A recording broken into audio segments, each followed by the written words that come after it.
El día de hoy los invitamos cordialmente y les damos la bienvenida de parte de la Facultad de Ciencias Económicas y su Departamento de Economía a la segunda sesión de las conferencias virtuales Recesión económica en tiempos de pandemia, un análisis regional. El día de hoy nos estarán acompañando profesores, investigadores de nuestra universidad, de nuestra facultad, para continuar con la discusión de este interesante tema. En primer lugar, vamos a darle la palabra a nuestro decano, Sergio Iván Restrepo, quien tiene unas palabras para nosotros el día de hoy. Decano. Bueno, muy buenos días a todos y todas. Gracias a profesores, estudiantes, empleados, egresados de nuestra universidad y de nuestra facultad y al público en general que nos acompaña hoy en esta segunda parte del seminario sobre recesión económica, el efecto pues, que tiene el COVID-19 y la recesión económica, un análisis regional. Tenemos hoy la intervención de unos conferencistas muy importantes de la facultad, el profesor Wilman Gómez, el director del Departamento de Economía, el profesor Mauricio López González, el director del grupo de estudios del grupo de macroeconomía aplicada. También nos acompaña Cristian Sánchez, coordinador del pregrado en desarrollo territorial. Está el profesor John Edward Torres del grupo de macroeconomía aplicada y nos acompaña también Yadi Marcela Barrero del grupo de estudios regionales y vamos a hablar hoy de esos efectos económicos que tiene el COVID-19 en la economía regional. Y vamos a introducir un tema que yo considero que es muy importante y es que vamos a empezar a hablar del tema de la conducta de los agentes económicos. El tema relacionado con este COVID-19 y las medidas que se adoptaron por parte del gobierno nacional, departamental y local, pues está teniendo unos efectos significativos sobre la economía, pero definitivamente también va a cambiarla, también está cambiando y va a tener un efecto importante sobre la conducta de los agentes económicos, y yo creo que ese es un tema muy importante que también tenemos que empezar a pensar como académicos qué vamos a hacer después de la pandemia y qué va a pasar con la economía, pero qué va a pasar con nuestro quehacer diario, con lo que hacemos todos los días. Y entonces la conducta de los agentes económicos necesariamente se ve afectada pues por este fenómeno del COVID-19, esta pandemia, y por las medidas que están adoptando el gobierno nacional, departamental y local, y obviamente también nuestra Universidad de Antioquia. Entonces, esto va a cambiar definitivamente nuestra manera de relacionarnos con otras personas, nuestra manera de trabajar y en general la conducta del agente económico está condicionada por todas estas medidas pues, que se están adoptando y que afectan la economía y el comportamiento de los agentes económicos. Y nosotros como académicos pues tenemos la obligación y la responsabilidad de empezar a conversar de estos temas. Eso es lo que hemos venido haciendo con el seminario del miércoles anterior, la continuación hoy, un webinar que vamos a tener el próximo miércoles a las 10 de la mañana sobre el efecto en las organizaciones del Departamento de Administración de Empresas. Vamos a hablar sobre la humanización de las organizaciones. Yo les quiero dar a todos también un saludo muy, muy especial en nombre del señor rector de la universidad, el doctor John Jairo Arboleda Céspedes, quien entiende que es un compromiso institucional empezar a poner estos temas en conversación para que hagamos comunidad académica y trabajemos todos en la dirección de cómo la universidad puede apoyar a la comunidad y a la sociedad para salir bien librados de esta crisis que estamos enfrentando hoy. Antes de pasar a las conferencias, pues yo realmente debía haber comenzado en mis palabras manifestando que nuestra Facultad de Ciencias Económicas y la Universidad de Antioquia hoy están de luto. Están de luto. Falleció un querido amigo y profesor jubilado de nuestra facultad, nuestro gran amigo, mentor, líder de proyectos de la facultad, Nuestro querido y gran amigo Gonzalo Betancur Urán falleció el día de ayer. Estábamos realmente de luto. Gonzalo era un excelente ser humano, una excelente persona, un excelente profesor. Líder indiscutible en la facultad, líder indiscutible en el departamento de ciencias, en el departamento de economía. El viejo Gonza, como yo le decía de cariño, nunca, a pesar de que se jubiló, nunca se alejó de la facultad. Siguió trabajando con nosotros, promovió en la facultad proyectos grandísimos, dejó huella en la facultad, fue líder indiscutible en un programa insignia al Departamento de Economía, la Cátedra Abierta Jorge Cárdenas Nanetti. Fue líder en la facultad en la construcción de la historia de la facultad, en la celebración de los 75 años, nos ayudó de forma, inicialmente en la celebración de los 55 años, nos ayudó de forma muy importante reconstruyendo las memorias de la facultad, el libro de los 55 años de la facultad.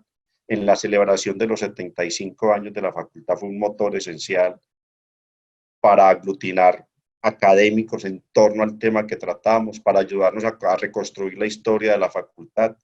Gonzalo lideró proyectos importantísimos con egresados nuestros, en proyectos editoriales de la facultad.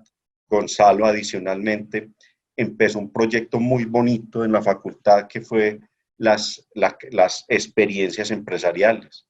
Hablamos de experiencias empresariales exitosas.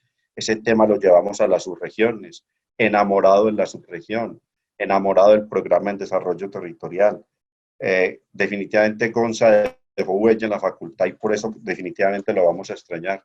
Un gran lector, una excelente persona. Gonza tenía unas virtudes increíbles, un gran amigo, querido por todos, quería a todo el mundo.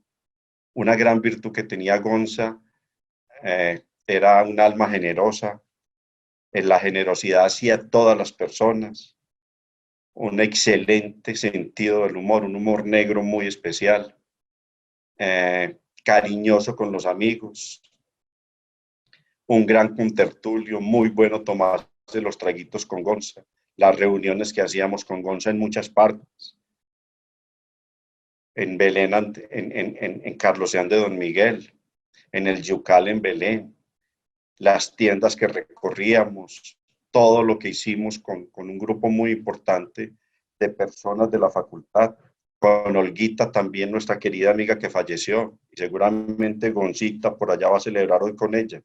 Se va a tomar un aguardientico y van a cantar juntos el aguardientero. Gonza, te vamos a extrañar, nos vas a hacer mucha falta en la facultad, porque vamos a extrañar esa gran persona que eras, esa capacidad de trabajo, esa capacidad de liderar proyectos.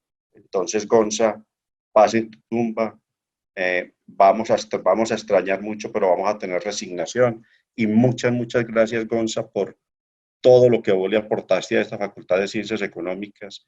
Dejaste huella en nosotros, un gran amigo, un gran ser humano y sobre todas las cosas quería la universidad y la facultad y nos ayudaste mucho. Entonces, gracias, Goncita. Ya sí, muchas gracias a todos y créanme que estamos muy tristes hoy de luto, pero seguimos en la línea de trabajo que nos enseñó Gonza y es promover la facultad y permitir que nuestro conocimiento trascienda a la sociedad. Muchas gracias y bienvenidos al seminario.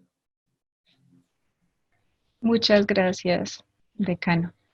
Entonces, sí, vamos a continuar con ese ejercicio de discusión, que muy seguramente es uno de los mejores homenajes que le podremos hacer.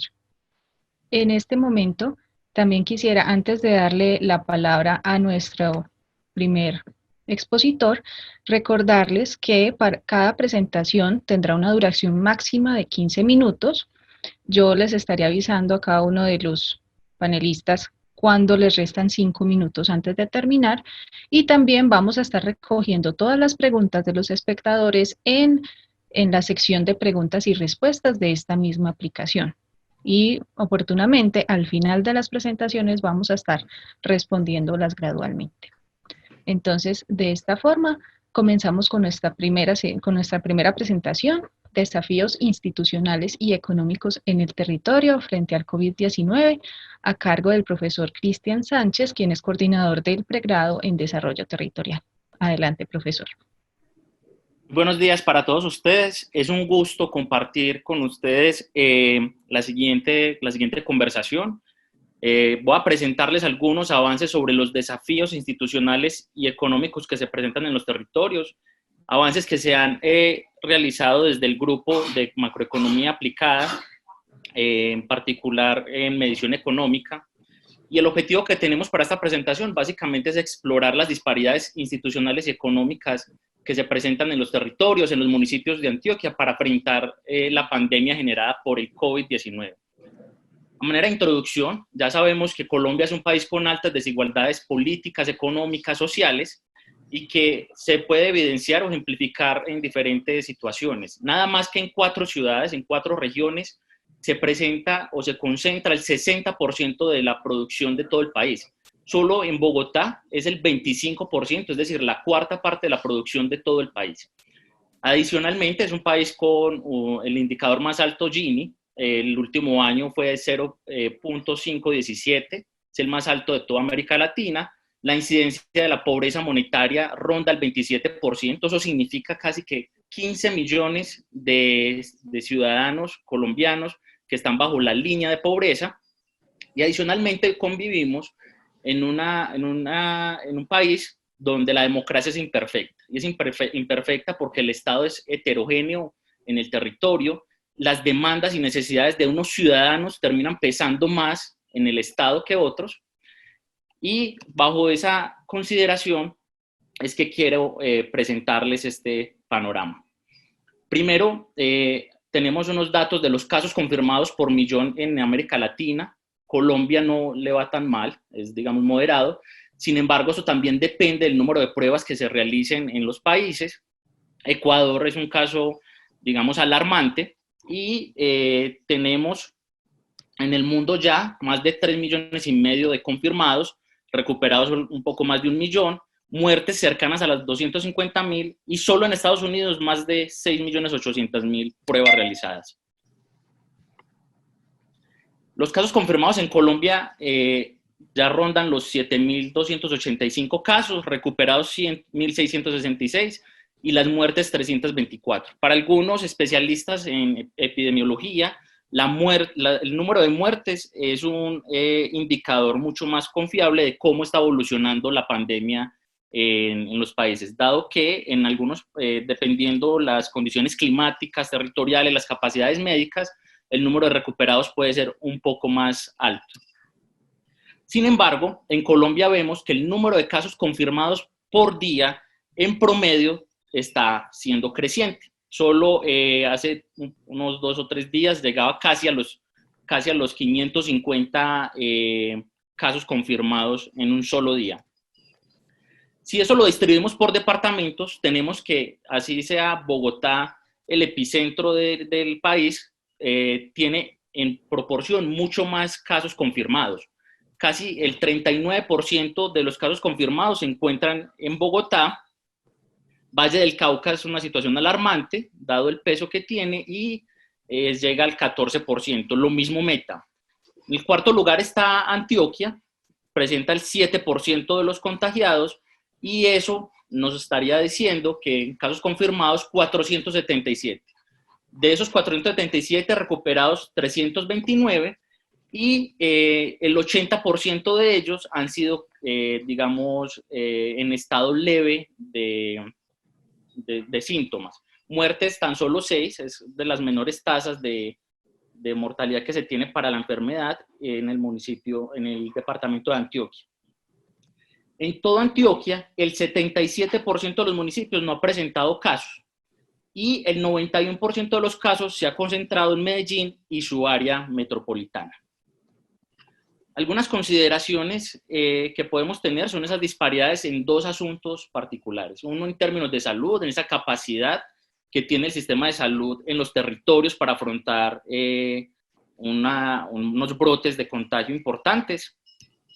Y hay algunas variables, estas son solo algunas, en realidad son muchas más que intervienen en la vulnerabilidad del sistema de salud. Solo quiero comentar algunas, por ejemplo, la cobertura de agua potable, adicionalmente la calidad del agua, la infraestructura de acueducto, básicamente porque se ha demostrado que gran parte de la contención y mitigación del contagio pues, se da a través del lavado de manos. El aseguramiento del sistema de seguridad social, principalmente en salud, en el departamento está rondando cerca del 85% de cobertura y básicamente los municipios periféricos son aquellos donde la cobertura en aseguramiento es mucho más baja. También un indicador también de la calidad de la salud, del sistema, se puede sintetizar con la tasa de mortalidad, tanto infantil como materna.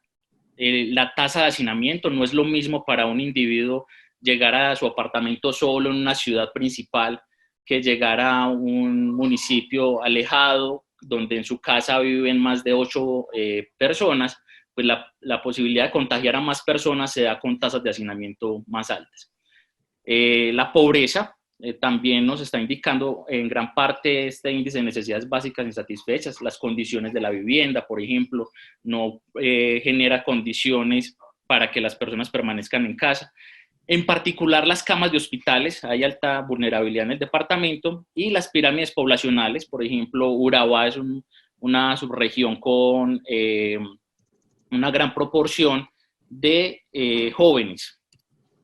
Solo para ejemplificar, camas de hospitales por adultos en Antioquia, uno lo que logra evidenciar es que la mayor proporción están en lo que llamamos las capitales o los centros poblacionales y económicos de las subregiones, mientras que los demás municipios parecen un poco más rezagados.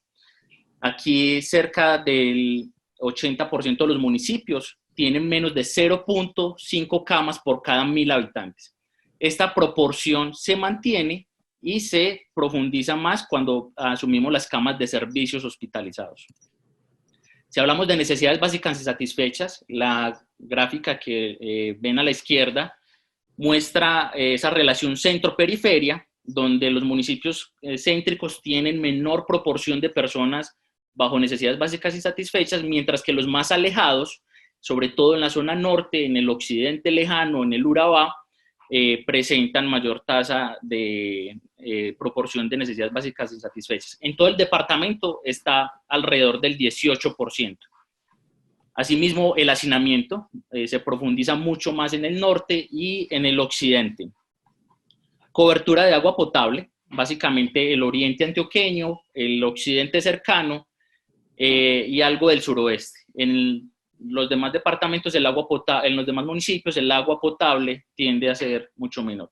El IRCA, una medida de infraestructura y calidad del agua, nos muestra que en general en todo el departamento las condiciones no son las adecuadas. Pasando ya un poco al tema de brechas municipales, ya en asuntos económicos, hay vulnerabilidad económica también por el lado de los ingresos, de lo que se produce, lo que lo denominamos el Producto Interno Bruto. El Grupo de Macroeconomía ha hecho una medición interesante sobre medición a nivel de sectores por municipios, la capacidad fiscal, eso demuestra el tamaño del Estado, el tamaño de la política que se puede asumir con recursos propios, la especialización productiva, ya que algunos municipios, solo a manera de ejemplo, es altamente, tiene un sector agropecuario muy alto y pareciera que la vida transcurre ya con cierta normalidad, a pesar de que se han presentado algunos casos. La densidad empresarial presenta vulnerabilidad si las medidas de contención siguen siendo de la misma manera. La fuerza del mercado laboral, la capacidad turística, uno de los sectores más afectados, y la adopción de tecnologías de la información. Básicamente, el contexto de Antioquia es que es bastante desigual. El Valle de Aburrá concentra casi el 63% de toda la producción del departamento, y de ahí le viene Oriente y Urabá. Sin embargo, las demás subregiones no tienen un peso considerable sobre toda la producción. Se ha calculado un indicador de especialización productiva, básicamente es qué tan especializado es un municipio en relación a los demás en un sector económico particular. Todos los indicadores que están por encima de 1 nos va a dar mayor especialización.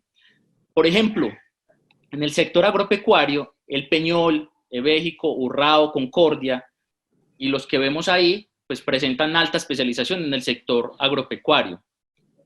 El sector financiero, Medellín, La Ceja, El Retiro, Envigado, son bastante especializados en el sector financiero.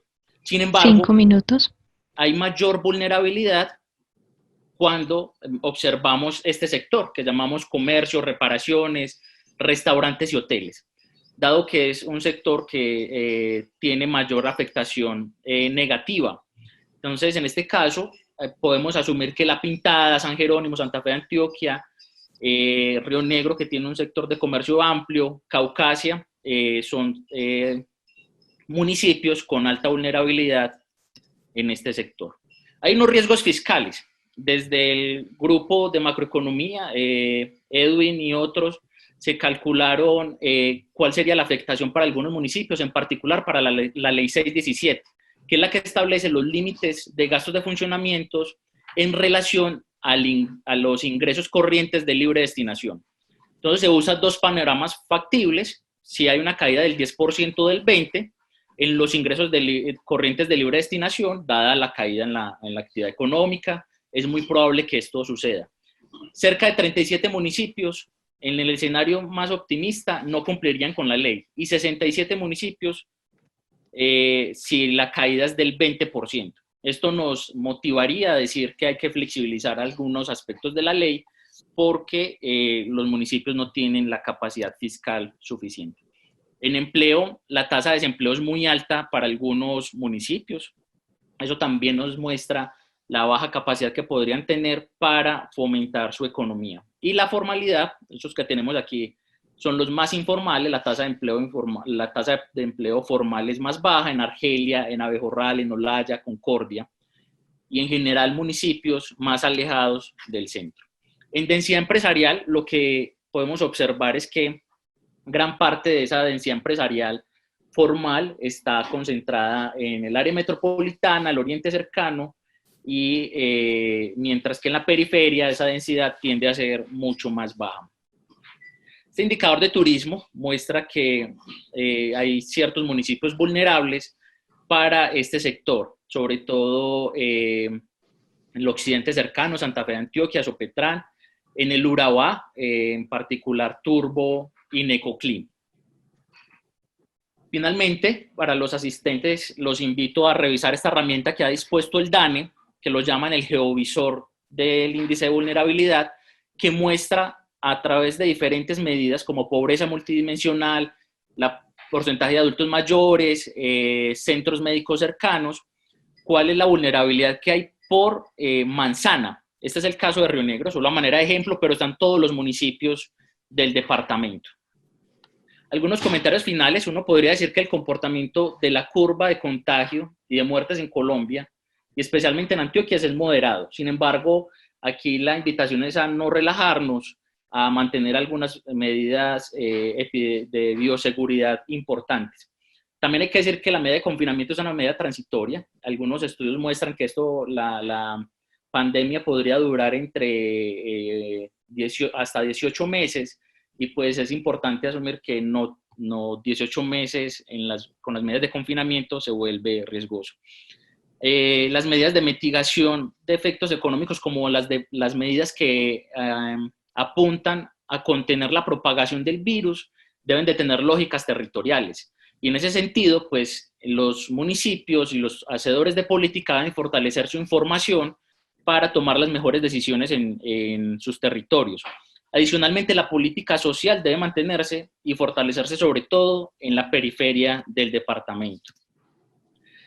Algunas reflexiones nos dirían entonces que no sabemos nada, que hay que reconocer que estamos casi que andando a ciegas, no podemos predecir todo, y hace un mes decíamos que hace 2 meses decíamos que era una gripa, algunos decíamos que no había crisis económica. Sin embargo, todo esto es importante señalarlo. También habría que pensar si cambiar el modelo de desarrollo. Entonces vamos a a preponderar la sostenibilidad ambiental, vamos a disminuir esa capacidad que tienen en ciertas regiones para producir minería, o como diría Alejandro Gaviria, pues todas esas normas van a tener que ajustarse al sentido común.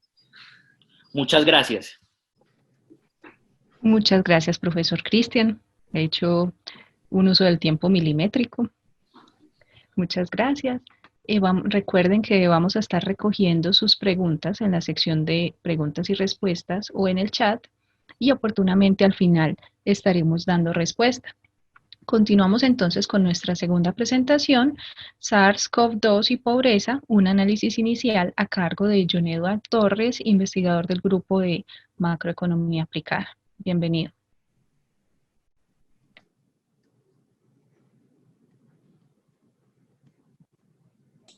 Buenos días, ¿ya se escucha? Sí, ya lo escuchamos. Pues buenos días a todos, muchas gracias por la invitación y permitirme participar en este espacio tan importante para visibilizar los ejercicios académicos que se vienen desarrollando en la facultad. Pues como indica el título de la presentación, este va a ser una reflexión acerca de esa relación entre la pandemia o el virus y la pobreza. Y es un análisis inicial en la medida que recoge esas primeras reflexiones que se han venido realizando al interior del grupo de macroeconomía aplicada en especial, y porque también vamos a mostrar algunos resultados iniciales derivados de una encuesta que se realizó en el departamento que busca capturar esos primeros impactos que ha tenido no solo la pandemia, sino también las medidas de contención de la misma sobre hogares y personas.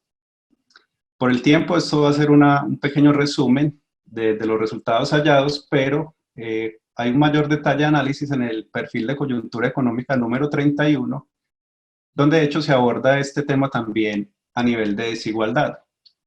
Es importante aclarar que esta presentación se enfoca en la pobreza monetaria, porque en gran medida los resultados de la encuesta se van a relacionar más con esta dimensión de la pobreza, sin dejar pues de reconocer la importancia de una medida como es el índice de pobreza multidimensional.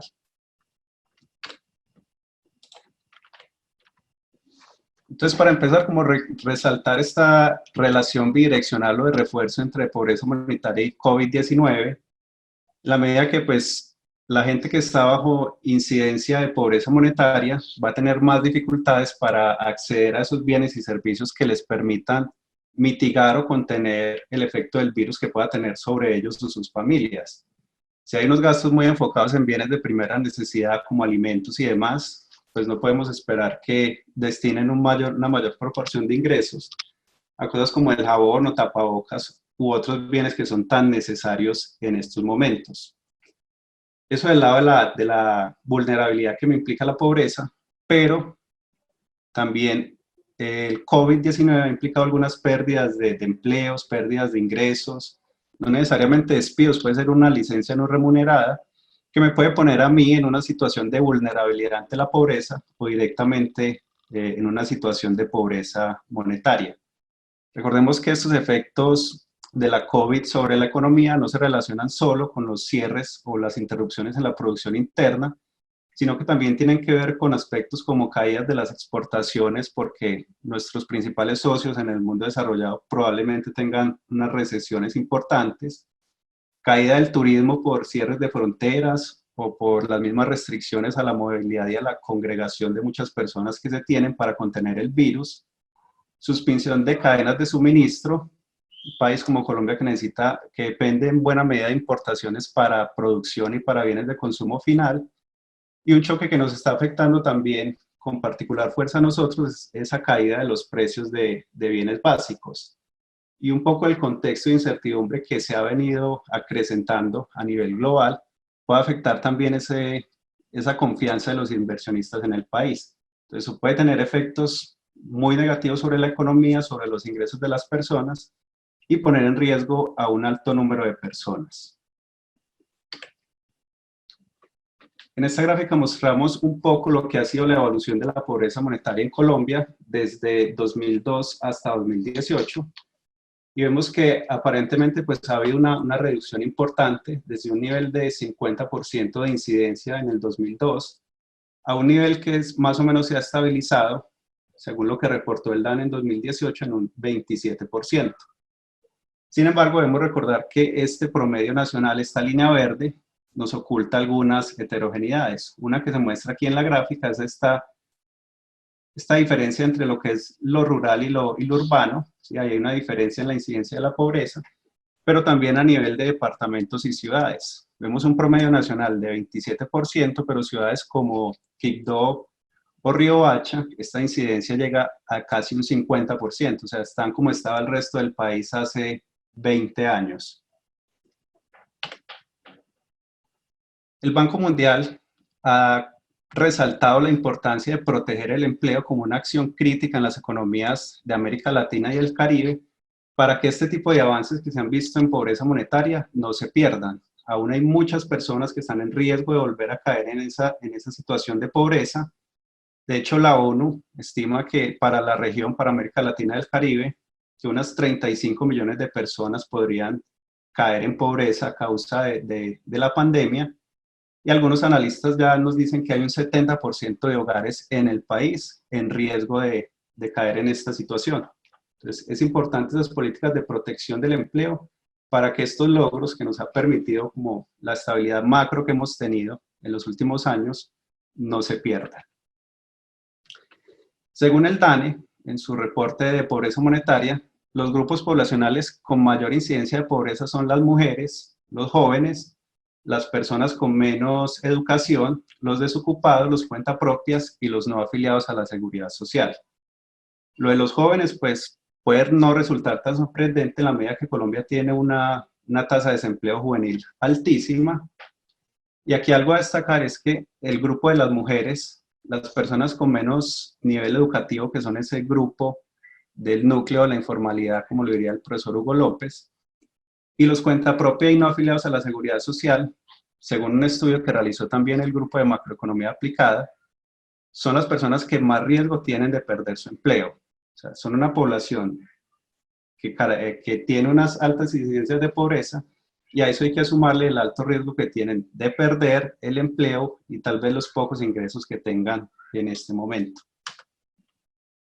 En Antioquia, la evolución de la pobreza monetaria ha sido bastante similar a lo que se ha observado en el país, una reducción de un nivel del casi 50% en el 2002 a un nivel del 21.2% en 2018, también con heterogeneidades urbana-rural y con afectación en los grupos poblacionales que se señalaron anteriormente. Aquí quiero enfocar algo que ya mencionaba el profesor Cristian Sánchez en su presentación, resaltar la importancia de la cobertura en servicios públicos y especialmente en lo que tiene que ver con el agua, ya que según datos de la Secretaría de Salud y Protección Social de Antioquia, en el departamento no hay un solo municipio que reporte un 100% de viviendas cubiertas con acueducto. Y además el IRCA nos indicaría que hay más de 20 municipios con unos riesgos altos de calidad del agua, es decir, de su potabilidad, pero también de la continuidad en su suministro, llamando poderosamente la atención el caso de San Juan de Urabá, donde el nivel del IRCA indica que en este municipio el agua es inviable sanitariamente.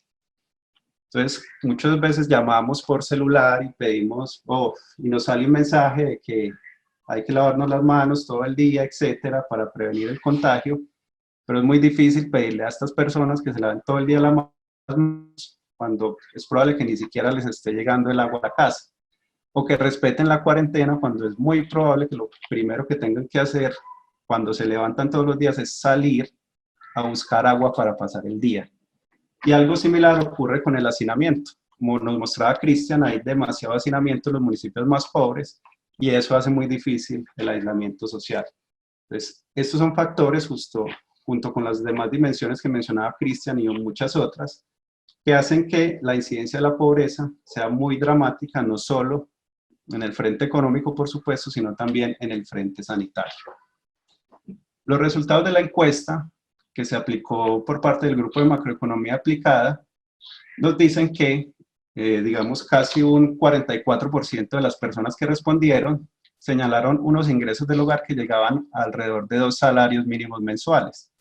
un porcentaje bastante alto,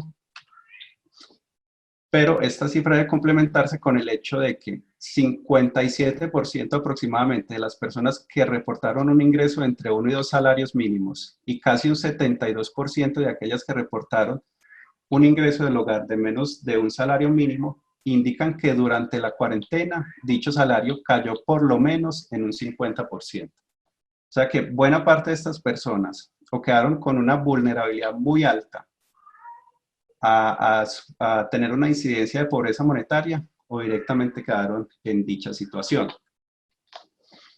¿Cómo están cubriendo la pérdida de los ingresos estas personas? Un porcentaje cercano al 35% nos cuenta que se está cubriendo a partir de ahorros.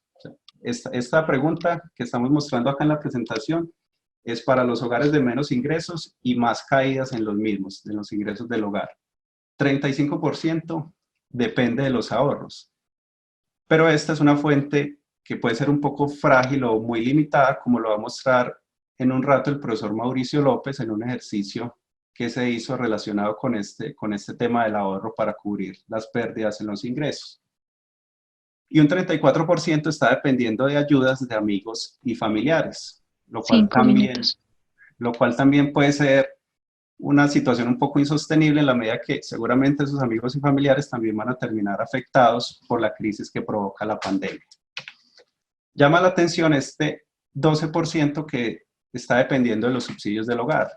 Es un porcentaje, perdón, de los subsidios del gobierno, que es un porcentaje bastante bajo, pero también es difícil que el gobierno tenga como en el radar a estas personas que están cayendo en pobreza, la medida que hay cierta resistencia de las personas a brindar información, porque creen que eso les va a implicar más pagos de impuestos.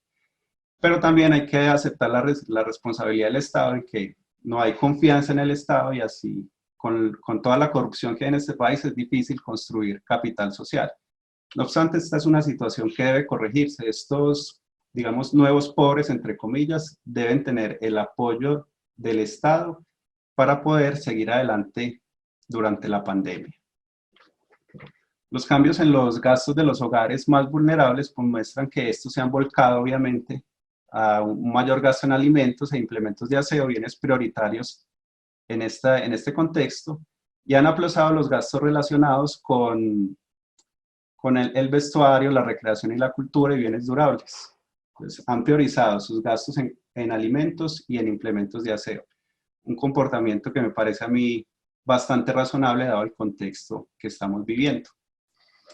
Por último, tenemos la distribución de las personas de estos hogares más vulnerables según el sector económico en el que realizan sus actividades laborales. Y hay un porcentaje alto de casi el 24% que su trabajo depende de la activación del sector de comercio, restaurantes y hoteles. Ya sabemos que ahorita hay cierta flexibilización con industria y construcción, y eso es importante, pero deberíamos también pensar en medidas para reactivar este sector tan importante para estas familias. Obviamente con todas las medidas de bioseguridad para que los consumidores tengan la confianza de volver a acudir a estos comercios, a estos restaurantes y hoteles. Voy a dejar por ahí para no extenderme mucho en tiempo, pero no sin antes como resaltar el hecho de que necesitamos que lleguen esos subsidios del gobierno a los nuevos pobres para que puedan cubrir sus gastos durante la cuarentena. Resaltar que la reactivación de un sector como el comercio, que es tan importante para estas familias, debe ser con mucho control y mucha vigilancia, porque en buena medida estos sectores tienen una fuerte informalidad y hay que tener mucha vigilancia para que se reactiven con todas las condiciones sanitarias necesarias. La cobertura en servicios públicos, reconocemos lo que vienen haciendo los gobiernos nacional y local de reconectar a las personas que por algún motivo ya no estaban recibiendo el servicio, pero la cobertura hay que ampliarla. No nos podemos quedar en reconectar lo que ya había, sino que hay que ampliar esa cobertura, porque esta no es ni la primera pandemia ni la última que ha tenido la humanidad. Y de hecho en Colombia, solo en Colombia hay más de 300 municipios en condición epidémica por dengue, y esas son situaciones que requieren una buena cobertura de servicios públicos y por supuesto una buena cobertura en salud. Muchas gracias. Bueno, agradecemos mucho a John Edward y recuerden, estamos recogiendo todas sus preguntas. En un momento, cuando ya terminen las presentaciones, las estaremos abordando. Continuamos entonces con esta tercera presentación, una aproximación a los impactos sociales y económicos derivados del COVID-19 en Antioquia, a cargo del profesor Mauricio López, director del Grupo de Macroeconomía Aplicada. Bienvenido. Bueno, buenos días. Lo que les voy a presentar lo hago a nombre de los profesores Wilman Gómez y mío propio, Mauricio López. Es un trabajo que recoge parte de lo que ha venido haciendo el Grupo de Macroeconomía Aplicada. John Edward ya mencionó algunos aspectos. Vale la pena pues recalcar que este trabajo lo hemos desarrollado como en diferentes fases y les voy a presentar hoy algunos resultados de una encuesta que aplicamos hace un par de semanas en el marco de un programa que tiene la Universidad de Antioquia, al cual ha denominado la UDA Responde al COVID-19. Entonces, como en ese marco de investigación, se nos dio la tarea de indagar por algunos de los aspectos relacionados con el empleo, algunas características sociales y financieras en el departamento, pues a raíz de la actual coyuntura. Muy bien, entonces, digamos que los trabajos que ha venido desarrollando el grupo se han focalizado en gran medida en los aspectos económicos relacionados con el empleo. En la medida que hemos ido analizando estas características del mercado laboral, nos hemos ido dando cuenta de que la actual coyuntura, la pandemia y el confinamiento ha traído unos efectos, digámoslo, tal vez no esperados, sobre la pobreza. Entonces, nuestra presentación va un poco enfocada a complementar lo que ya mencionó el profesor John Edward Torres. Digamos que como resultado de este análisis, hemos visto que este flagelo de la pobreza podría estarse incrementando en los próximos meses en todo el mundo, concretamente en el país y en el departamento.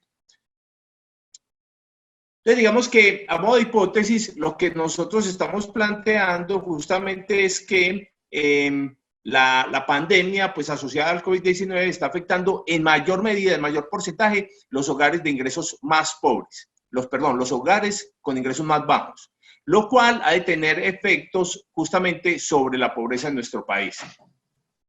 Al respecto, varios organismos internacionales ya se han manifestado, no me voy a detener mucho en esto.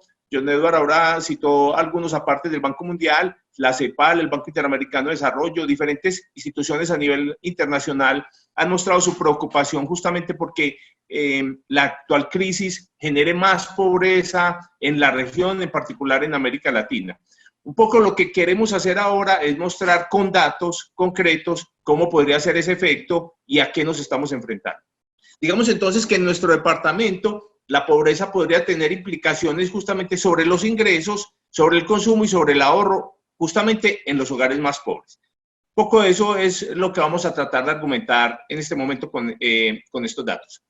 La encuesta que aplicamos se hizo en todo el departamento, tomamos, digamos que tomamos como referencia las bases de datos, algunas desde la facultad, las redes sociales, y aplicamos un instrumento que respondieron 1.530 personas. Estas respuestas se distribuyeron a lo largo y ancho del departamento, con un mayor énfasis o representatividad en el área metropolitana y al interior de ella, el área metropolitana del Valle de Aburrá, y al interior de ella en la ciudad de Medellín. No obstante, tenemos respuestas importantes del Oriente, el Urabá, el Bajo Cauca. Digamos pues que teníamos como una representatividad muy similar a la población, a la forma en que está distribuida la población en el departamento. Concretamente, preguntábamos en temas de mercado laboral sobre los ingresos durante la cuarentena y un porcentaje muy elevado nos respondió que esos ingresos habían disminuido, a la mitad el 26%, totalmente el 19% y levemente un 30%. Entonces, en suma, poco más del 75% de los hogares manifiestan una reducción en sus ingresos. A la pregunta de si las personas venían trabajando durante la cuarentena, un 70% nos respondió que sí, un 30% nos dijo que no. Pero para estos ocupados, para quienes estaban trabajando, un 54% manifestó que los ingresos se habían reducido. Vale la pena destacar que este porcentaje elevado de personas que están trabajando durante la cuarentena, no todos lo están haciendo desde la casa, muchos de ellos tenían que desplazarse a sus lugares de trabajo. Recordemos que algunos sectores como el de la salud, algunos asociados a la producción de alimentos, estuvieron operando, llamémoslo en normalidad, entre comillas, durante todo este periodo. De manera tal que este 70% se compone de quienes podían salir a sus lugares de trabajo y, como nosotros, quienes nos quedamos laborando desde la casa.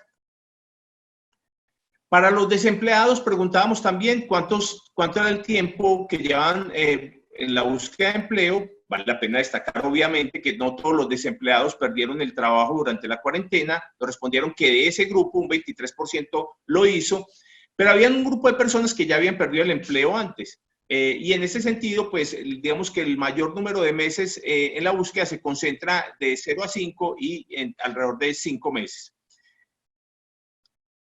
El DANE publicó recientemente los resultados del mes de marzo. Lo hizo el día jueves, con unos resultados que resultan ciertamente no tan catastróficos como lo estábamos esperando. Se perdieron, de acuerdo con el DANE, alrededor de 1,5 millones de empleos. Esa fue como la destrucción neta de puestos de trabajo en el país. Pero de acuerdo con el DANE, muchas de estas personas que perdieron el empleo no las clasificamos como desempleados, sino que quedaron en una categoría que el DANE determina población económicamente inactiva. Básicamente porque estas personas, al no poder desarrollar ninguna actividad de búsqueda, el DANE asume que quedan por fuera del mercado de trabajo. Entonces, por eso no creció tanto la tasa de desempleo como estábamos esperando. Se perdieron 1,5 millones de puestos de trabajo, pero el desempleo no creció. De hecho, en las áreas metropolitanas, en las principales áreas metropolitanas del país, cuando se compara la tasa de desempleo, nos damos cuenta de que se redujo. En comparación con el primer trimestre del año anterior, se redujo en 1 punto. Eso no quiere decir que el desempleo no esté creciendo. Está creciendo y a un ritmo acelerado, como lo hemos dicho desde el grupo de macro en otros análisis. Lo que ocurre es que el DANE está clasificando a estas personas de otra manera. En el momento en que estas personas salgan al mercado de trabajo, se apliquen en la búsqueda, vamos a ver un crecimiento en la tasa de desempleo que podría llegar, de acuerdo con nuestras estimaciones, alrededor del 16% para el departamento. Un segmento de la población que nos preocupa mucho es el de los independientes, que son personas que en gran medida tienen trabajos informales. Para este grupo, cerca del 75% manifestaron a una reducción en los ingresos durante el periodo de cuarentena, y es un segmento muy importante porque al ser muchos de ellos trabajos informales, entonces son personas que son más vulnerables a, digamos, a caer en una trampa de pobreza, pero son personas que en gran medida no están cubiertos por todos estos beneficios a los cuales por ley tendrían derecho. No cotizan para salud, no tienen pues, la seguridad social, pensión o riesgos profesionales, no tienen ninguno de estos beneficios a los cuales por ley tendrían derecho, de modo tal que digamos que son un segmento de la población altamente vulnerable. Colocamos un foco en particular en los estratos más bajos. John Edward hacía referencia hace un momento pues como a esa fragilidad frente de toda esta pandemia frente al problema de la pobreza. De modo tal que en la medida en que íbamos desarrollando el trabajo nos estábamos dando cuenta de que en efecto pareciese ser que la pobreza podría estar creciendo. De manera tal que colocamos como una lupa en ciertos segmentos o ciertos grupos poblacionales. Cuando vemos para los estratos más bajos de la población, nos damos cuenta de que en los estratos 1 y 2, el personal ocupado de los estratos 1 y 2 percibe una reducción de los ingresos en 80%. No es que se reduzcan los ingresos en 80%, sino que el 80% de los encuestados manifestó una reducción de sus ingresos.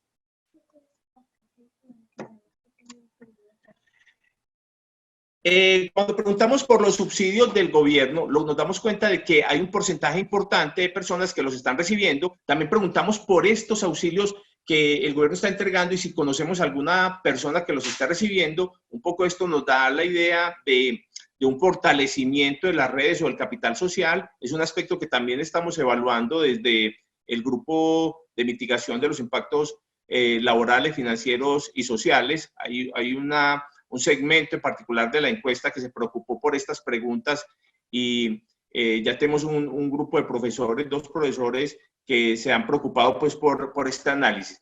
Aquí lo que valdría la pena decir es que ciertamente pareciera ser que estas redes de apoyo, estas redes sociales se han activado y las personas, como mostraba John Edward hace un momento, acuden a los ahorros, pero también en un porcentaje muy importante están acudiendo a otro tipo de ayudas, la de los familiares, amigos.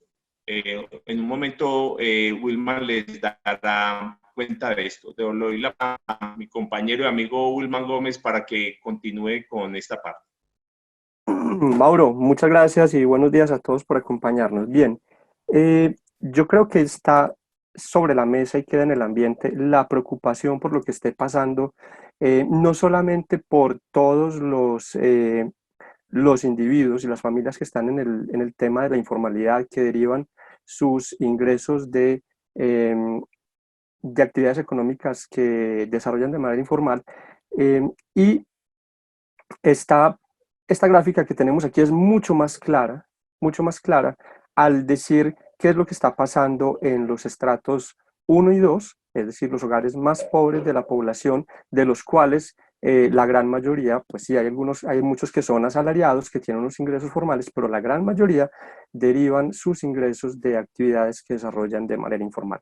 Lo que está pasando según la información que obtuvimos en la encuesta es que las familias más pobres tienen que hacer una reorganización de sus rubros de gasto al interior del hogar. Tienen que darle prioridad a alimentación, aseo, posteriormente a salud, que aparece en un tercer lugar. Han mostrado incrementos importantes en los gastos en esos rubros.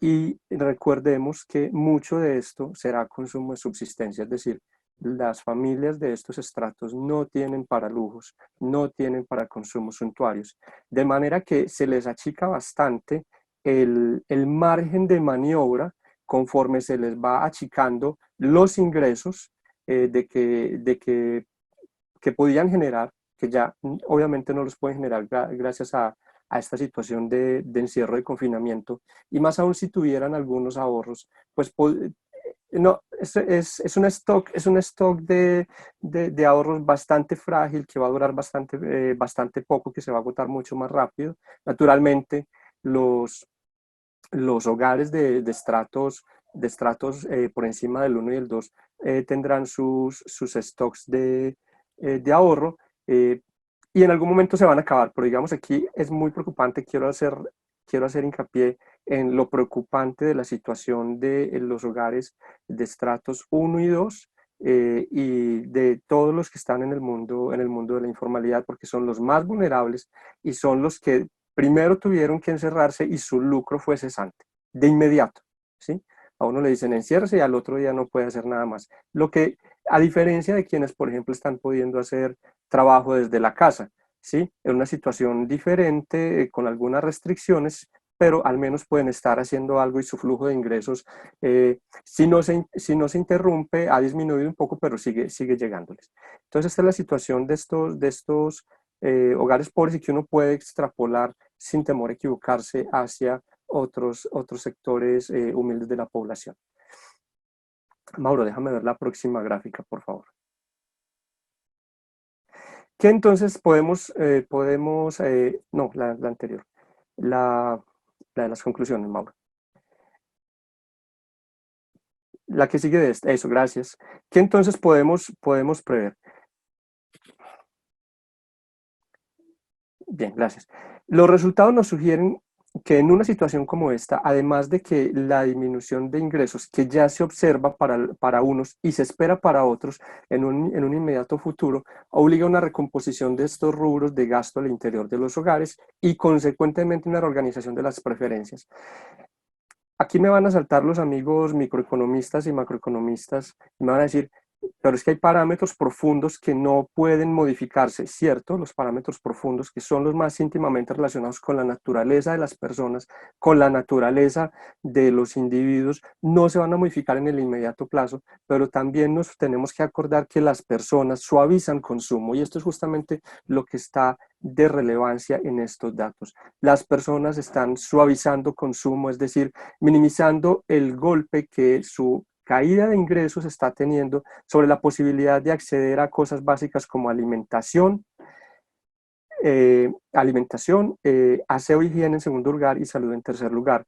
Todo lo demás lo tienen que recomponer y porque hay un menor espacio para cosas suntuarias, salidas al restaurante, salidas al cine, todo lo que tenga que ver con viajes, entretenimiento y en general con eventos masivos, que naturalmente maximizaría la probabilidad de contagio en una situación como esta. El tema del ahorro, déjanos ver la siguiente diapositiva, por favor, Mauro. El tema del ahorro es bastante preocupante también. Uno podría decir, sí, todos los estratos, las personas de estratos altos podrán tener una gran cantidad de ingresos y por tanto una gran cantidad de ahorro, pero los datos que esta encuesta nos revela nos permite ver una situación muy interesante. El porcentaje de ahorro para los estratos 1, 2, 3, 4, 5 y 6 no están demasiado lejos entre sí. Y es consistente con el hecho de que para una economía como la colombiana, insisto, estos son datos de una encuesta para la economía antioqueña, es arriesgado extrapolarlos para todo el país, pero uno lo que puede ver aquí es que las tasas de ahorro son bajas. Son bajas a comparación del porcentaje de gasto y miren que por tanto permite apalancar en 6 meses o ahorrar en 6 meses lo equivalente de para el caso de los estratos 1 y 2, el 80% de un salario, para los estratos 3 y 4 el 90% de un salario y para los estratos 5 y 6 hasta el 100%, el 100% de un salario. Es decir, estamos en una situación que nos obliga a unos a estar encerrados y aún así tendremos pérdidas de bienestar aún teniendo ingresos. Si perdiéramos nuestros empleos, los que estén en estrato 1 y 2 y que tengan ahorros, podrán solamente apalancar ni siquiera un mes completo de consumo. Los que estén en estrato 3 y 4 podrían apalancar solamente casi un mes completo de consumo, digamos, con este indicador, y los que estuviesen en 5 y 6 podrían apalancar con ahorros solamente un mes de consumo. Ese mes ya lo pasamos hace rato, ¿sí? Porque ya llevamos, según cuentas, más de un mes en esta situación. Entonces, fíjense ustedes que, como dicen los teóricos del consumo, hay que ahorrar para el día lluvioso. El día lluvioso ya nos llegó hace un mes y fíjense que para muchos hogares esas reservas, si las tuviesen, se acabaron hace ya por lo menos una semana, tal vez 2. Esto es lo que está pasando a nivel microeconómico en todas las familias. Ya el, el seminario de la semana pasada nos contó muy bien, nos mostró muy bien qué era lo que estaba pasando a nivel macroeconómico, lo que estaba ocurriendo en toda la economía, las diferentes disposiciones que estaba tomando el gobierno, que estaba tomando nuestro Banco Central, y ahora aquí tenemos una radiografía muy interesante, muy reveladora de lo que está pasando a nivel microeconómico, a nivel de las familias. De ahí se desprende cualquier cantidad de cosas, los problemas de convivencia, los problemas de depresión, los problemas de ánimo. De eso, en ese terreno no me voy a meter porque no es mi especialidad, pero seguramente vamos a poder disfrutar de una charla muy interesante que nos va a ofrecer nuestra colega, la profesora Yadi, en unos minutos.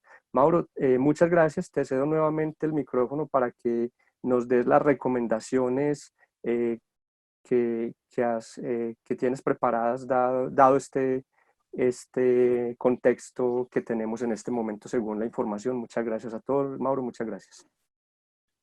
Bueno, muy bien, ya para concluir, básicamente retomo parte de lo que habían comentado ya tanto el profesor Cristian como el profesor John Edward, y es que nosotros también vemos la necesidad de que el gobierno continúe con los apoyos estatales desde todos los ámbitos de gobierno, nacional, departamental, municipal, en especial, obviamente, para los hogares de ingresos más bajos. John Edward mencionaba dos aspectos que son muy importantes. El primero es poder identificar muy bien a estos hogares. Y el segundo es que con esta disminución de los ingresos y los aumentos en el consumo de estos hogares, pues obviamente van a aparecer como nuevos pobres. De modo tal que, Wilman también lo acabo de mencionar hace un momento, para aquellas personas que pierden el empleo, estaban disponiendo de sus ahorros para continuar con una línea de consumo, pues digamos que al terminarse estos ahorros, pues no hay ingresos y estos, llamémoslos nuevos pobres, pues también van a demandar de las ayudas estatales. De modo tal que el gobierno no solamente debe continuar con estos programas, sino que a la vez debe hacer el esfuerzo por identificar los hogares que más los demandan o más los requieren. Adicionalmente, se requiere generar, esto es pues parte de nuestras recomendaciones, unos programas de choque, en especial desde el ámbito local, que permitan la incorporación de personas con una baja cualificación al mercado de trabajo.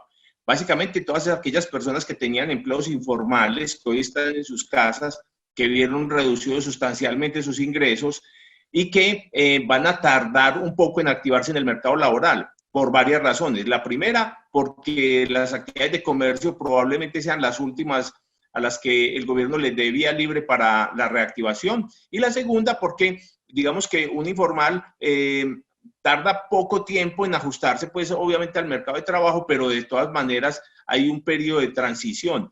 Entonces, mientras eso ocurre, podríamos contar con unos planes de choque, repito, desde el ámbito local, quizás con obra pública, programas de construcción de vivienda de interés social o de ese tipo, en los cuales se vinculan un número importante de personas, se reactivan otras industrias y se da paso o espacio para que participen personas de bajos ingresos, que justamente son los más perjudicados.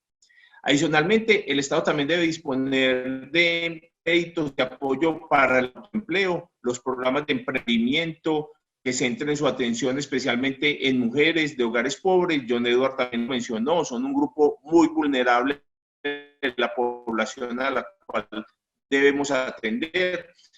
De manera tal que aquí también hay un espacio para que puedan darse a un trabajo, a una fábrica o a otro tipo de lugar para desarrollar una actividad productiva, puedan hacerlo desde sus hogares con programas de emprendimiento, programas de autoempleo. Finalmente, pues también se trata de que la reactivación se presente de forma gradual, lo hemos venido diciendo en varios espacios. Ojalá que esa reactivación también privilegie a aquellos segmentos de la población o aquellos sectores económicos donde se vinculan los hogares o los trabajadores pertenecientes a los hogares más vulnerables. Eso probablemente va a tardar un poco porque, como repito, el comercio, que es donde se encuentran muchas de las actividades o muchos de los empleos informales, quizás sea de las últimas actividades en reactivarse. Pero mientras tanto, lo que podemos hacer es buscar actividades conexas a las ya abiertas, a la industria de la construcción, que puedan brindar un espacio para la incorporación de estos ocupados.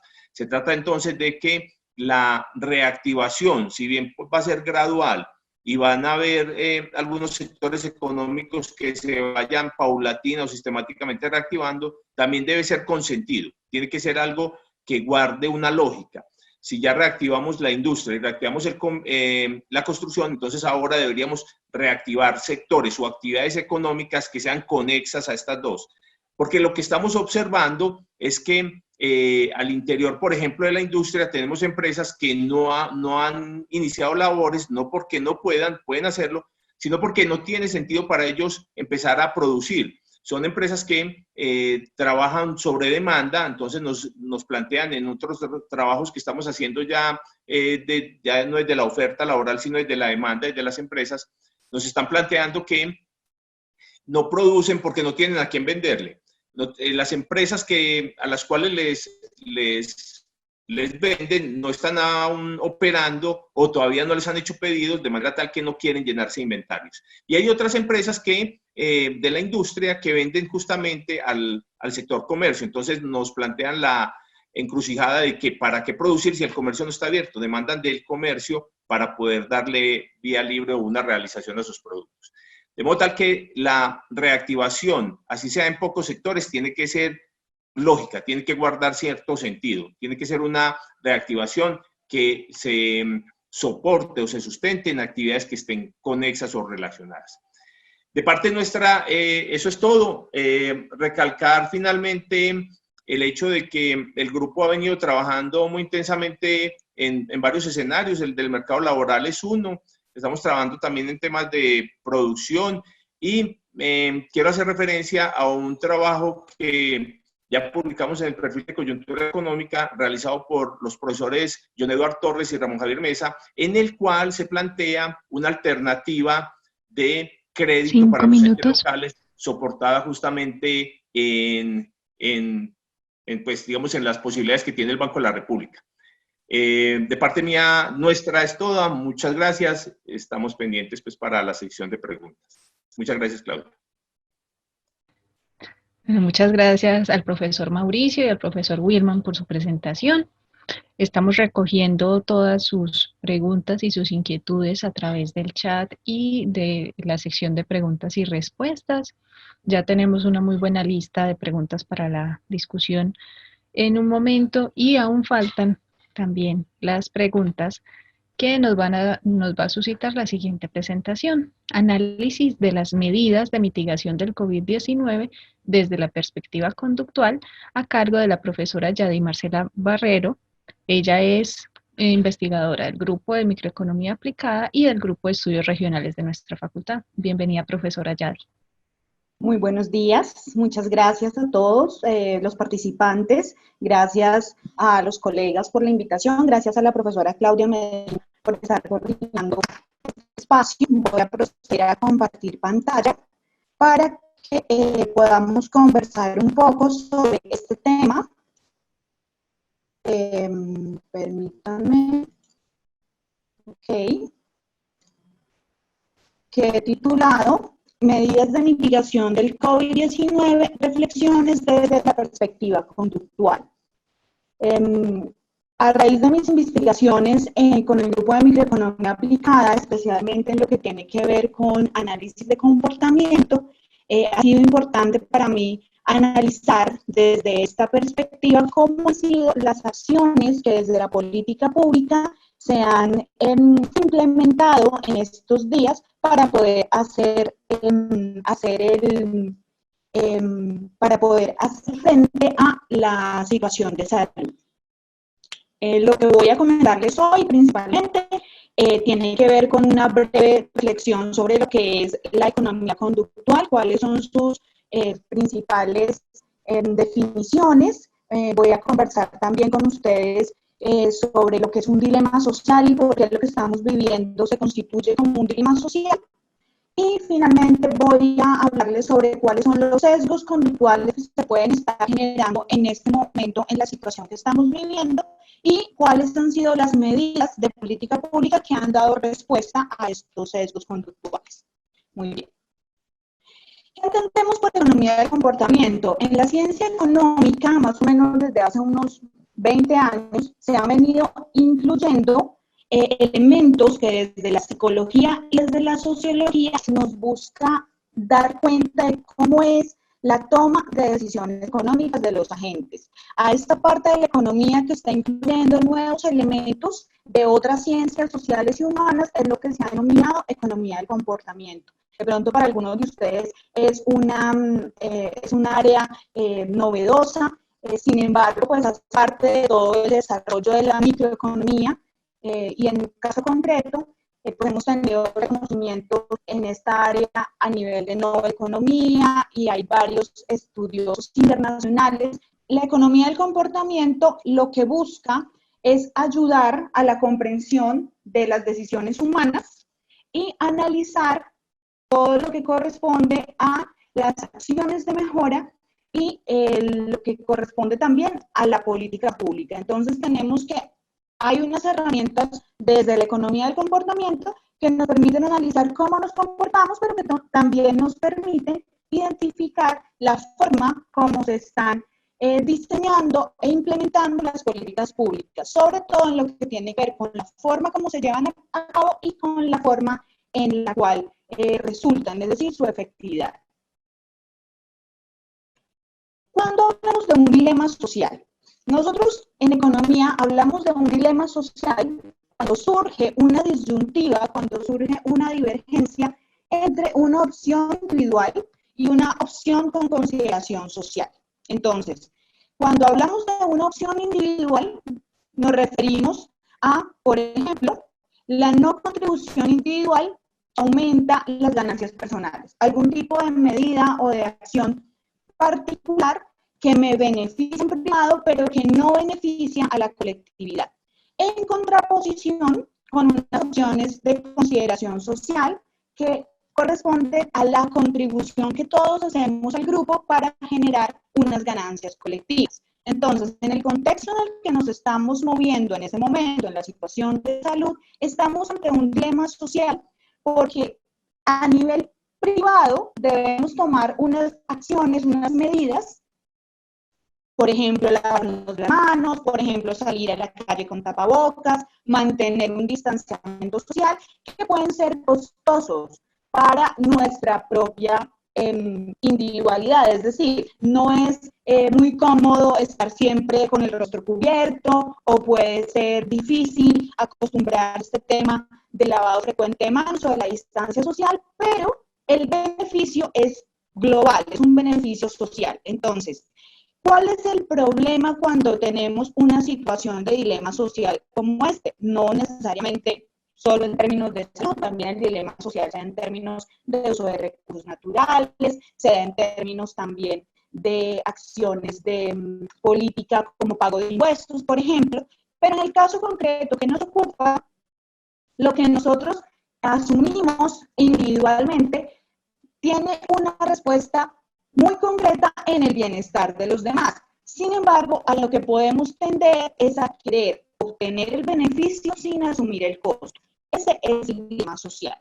Es decir, dado que cualquier mejora privada puede ser usada de manera pública, en otras palabras, si muchas personas están manteniendo las medidas de mitigación y están respetando las condiciones de distanciamiento, va a haber una mejora en la salud de todos. Pero alguien que no lo haga puede beneficiarse si los demás se comportan de manera adecuada. El riesgo de este dilema social es que actuemos de manera inconsciente y queramos privilegiar ese comportamiento individual y nosotros, entre todos, logremos que no se den esos beneficios. Como les decía hace un momento, el dilema de la acción colectiva es que individualmente podemos querer hacer una cosa, pero colectivamente el bienestar de todos depende de que en conjunto nos comportemos de cierta manera. ¿Por qué la situación actual se puede configurar como un dilema social? Porque nosotros tenemos que asumir varios retos como sociedad. Es necesario es necesario manejar el pánico, la ansiedad que genera un confinamiento, también es necesario evitar la falta de cuidado personal y poco a poco ir tomando las condiciones para. Entonces, en esta situación de dilema social y situación de salud actual, es necesario que se implementen una serie de mensajes sencillos que puedan generar cambios efectivos en el comportamiento, y es ahí donde las herramientas conductuales entran a jugar un papel importante. Lo que haremos ahora entonces es que les voy a hablar un poco de cuáles son los sesgos de comportamiento más usuales que todos los seres humanos solemos asumir, y cómo estos sesgos de comportamiento pueden estar siendo un factor que impide el cumplimiento de estas condiciones de mitigación. Entonces, ¿qué es un sesgo de comportamiento? Es una desviación sistemática del comportamiento humano que afecta a la toma de decisiones racionales. Es decir, es como un error que se mantiene y que se genera de manera inconsciente.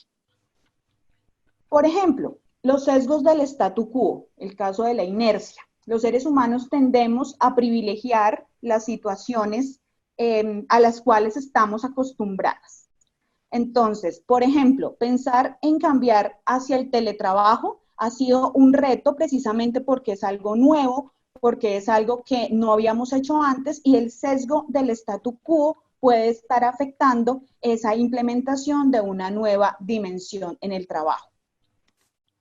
También hay algo que se llama la sobrecarga cognitiva y es cuando los seres humanos nos llenamos de información y esa información impide que tomemos buenas decisiones. Piensen, por ejemplo, ustedes la cantidad de fuentes de información que tenemos sobre el COVID en redes sociales, en noticias, en conversaciones familiares o de amigos. Podemos estar sufriendo una sobrecarga cognitiva que lo que hace es que anula nuestra capacidad o al menos reduce nuestra capacidad de toma de decisiones consciente.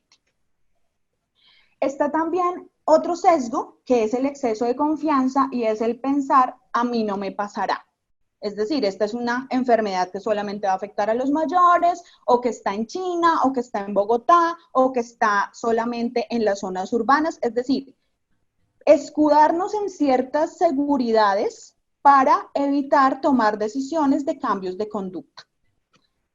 Tenemos en la misma línea otro sesgo que se denomina el exceso de optimismo, y es decir, no, ya llevamos un mes en confinamiento, vamos muy bien, estamos entonces ya a puertas de terminar esta situación. Sin embargo, puede ser también una forma de evadir la responsabilidad individual frente a las medidas de mitigación.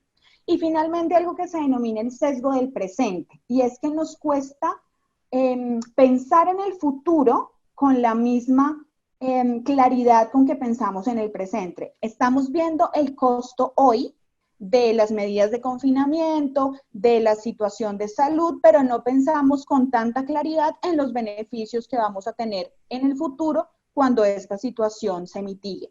Entonces, estos sesgos son elementos reales que estamos viviendo y para los cuales se ha dado una política pública que paso entonces a explicar.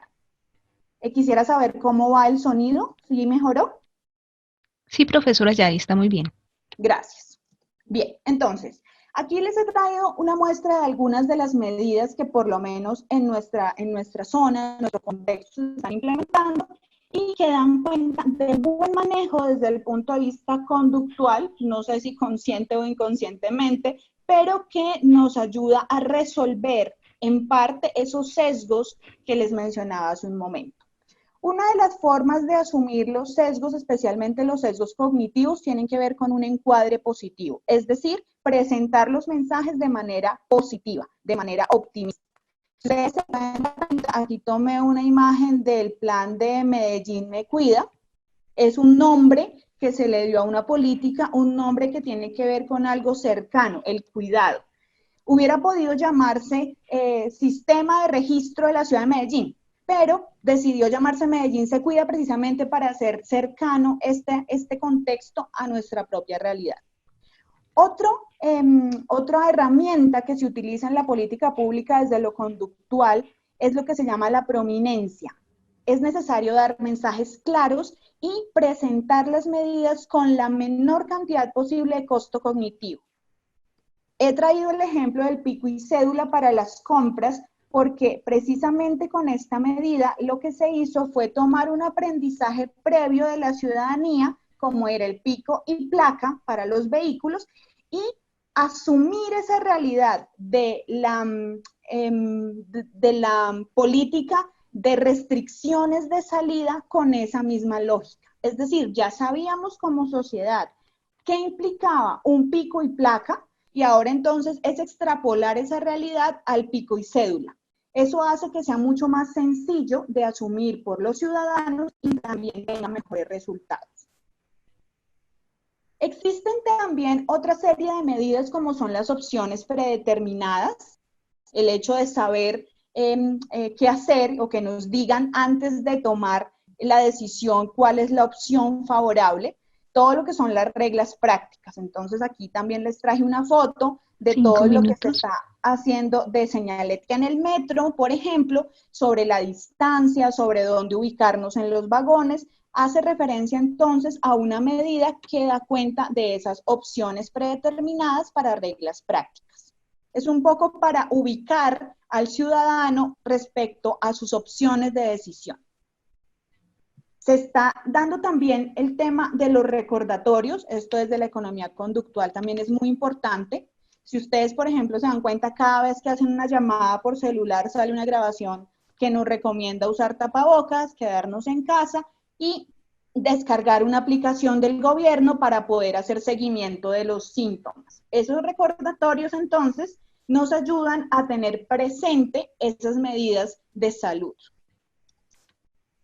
Y está todo el tema de normas sociales, que pueden ser descriptivas o que pueden ser prescriptivas cuando ya están más orientadas hacia el deber ser de la comunidad.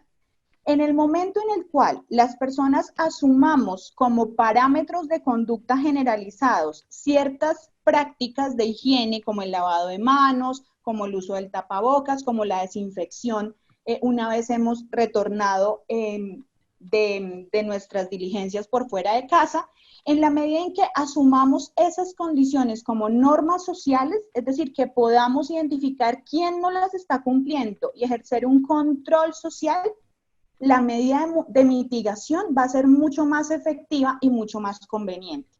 Y no solamente no tienen que ser solamente acciones desde la política pública, pueden ser acciones particulares también. Y les traigo el ejemplo, por decir algo, en el caso de los filtros de Instagram, que activaron la opción de quédate en casa, donde de esa manera en esa plataforma se pueden compartir historias que, digamos que recrean esa realidad de estar en casa como una forma de unirse, de crear una comunidad que muestra que respeta las normas y que está acatando las medidas. Otro elemento es el punto de referencia. En términos conductuales, muchas veces no hacemos las cosas no porque no deseemos, sino porque no tenemos criterios claros. Entonces, para el caso del lavado de manos, nos han dicho son 20 segundos, pero uno dice que son 20 segundos. No, pues canta el cumpleaños 2 veces. Eso es un punto de referencia, porque nos está llevando a generar una conducta positiva atado a algo divertido y a algo que conocemos. El caso de la distancia. En esta publicidad del metro se ve que es pensar como cuando en el colegio tomábamos la distancia en la formación, es ese volver a un recuerdo de infancia para poder actualizar la medida y actuar en consecuencia. Finalmente quisiera dejarles esta reflexión. Como ya lo han dicho todos mis colegas en las presentaciones anteriores, hoy estamos enfrentados a una situación sin precedentes en la historia reciente. Hay vulnerabilidades económicas, hay vulnerabilidades sociales, hay vulnerabilidades regionales, pero también es bueno pensar que en manos de todos literalmente está mejorar la situación particular y colectiva.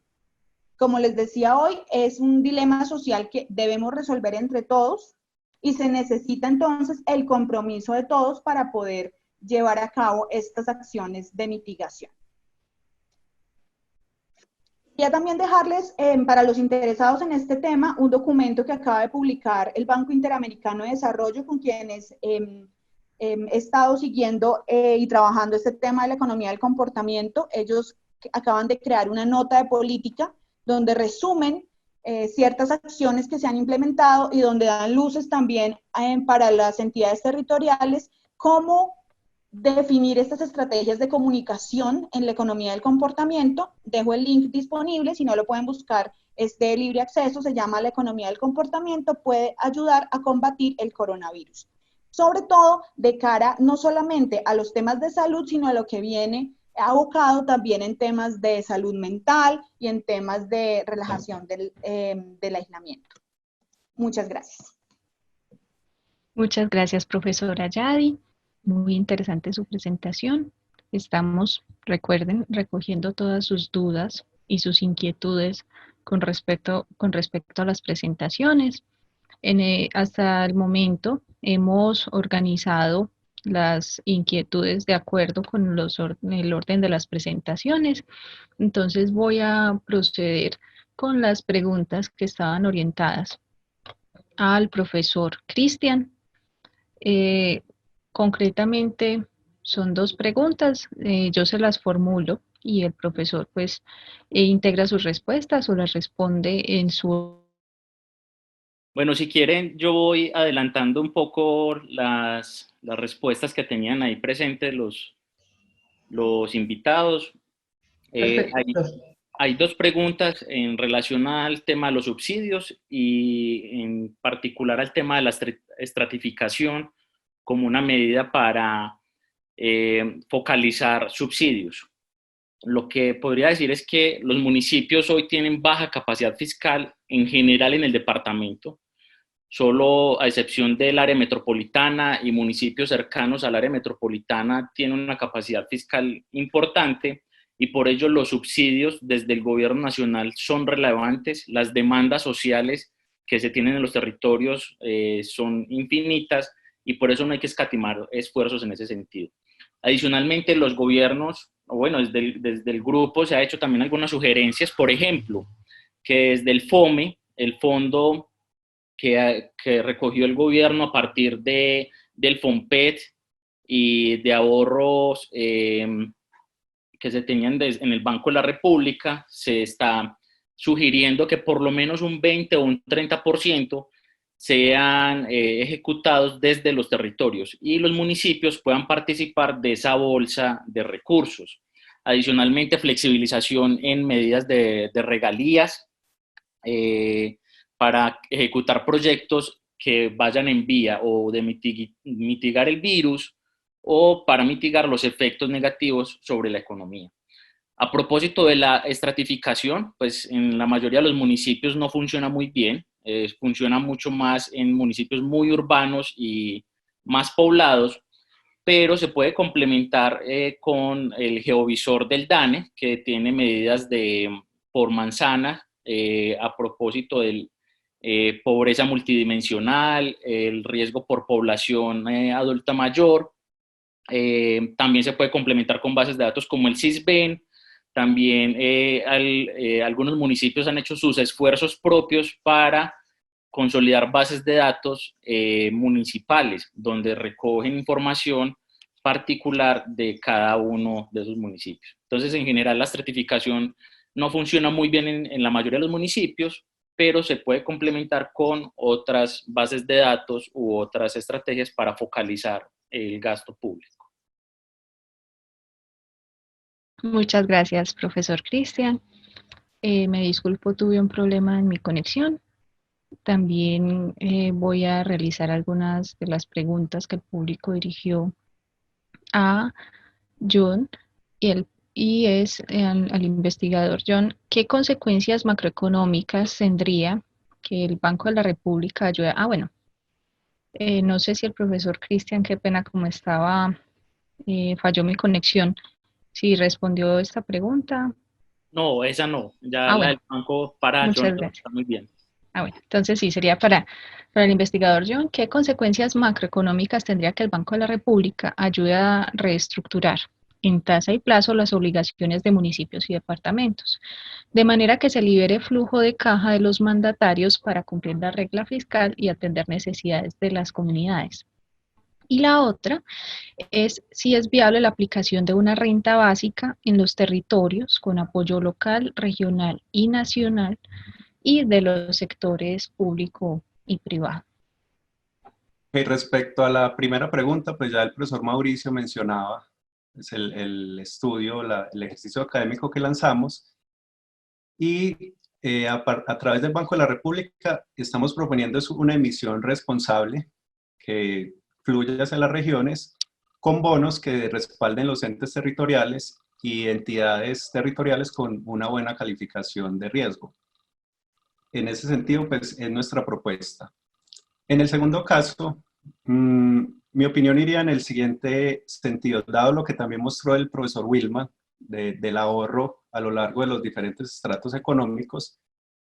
Creo que una ayuda importantísima que se podría dar desde el gobierno a los distintos hogares en el país es garantizar unos mínimos en servicios públicos, unos mínimos en agua, en electricidad, pero también unos mínimos en cuanto a Internet, porque también se está virtualizando mucho la parte de la educación de los niños y de las universidades, y las personas pues de pronto tengan alguna forma de acceder a planes de celular, por ejemplo, pero por los recursos económicos se verían limitadas. Entonces, algunos mínimos en servicios públicos que se les puedan garantizar no solo les ayudarían en ese sentido, sino que les aliviarían los gastos.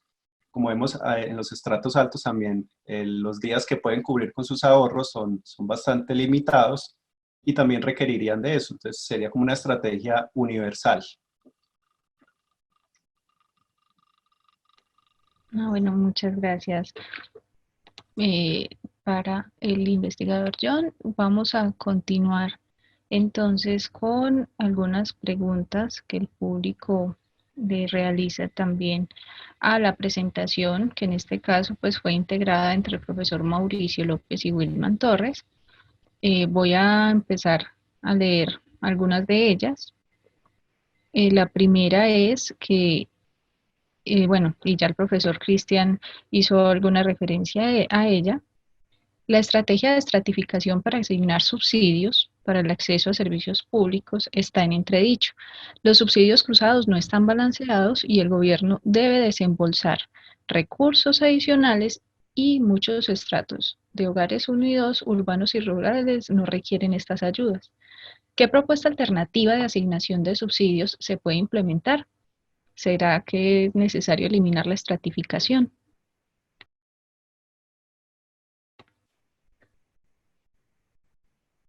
No, básicamente yo creo que lo que se está haciendo, por ejemplo, desde Medellín es adecuado y es tratar de mapear a los actores o los grupos de la población más sensibles, más vulnerables.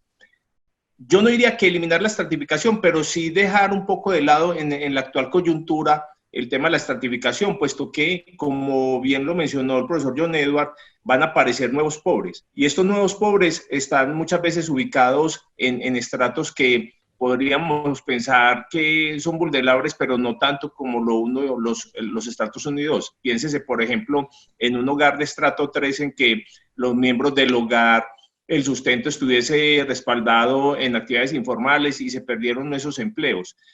Quizás en comparación de un hogar de estrato 2 en el que el miembro o los miembros del hogar pudieron continuar con su actividad productiva, pudieron continuar trabajando, aquí este hogar de estrato 3 está más vulnerable. Entonces, probablemente la persona que hace la pregunta tiene razón en el sentido de que en cierto grado, en cierto momento nos podríamos olvidar de la estratificación. De allí la importancia de los ejercicios que viene haciendo los entes locales, por ejemplo, el municipio de Medellín, de identificar a esos hogares más vulnerables y sobre ellos actuar con las ayudas.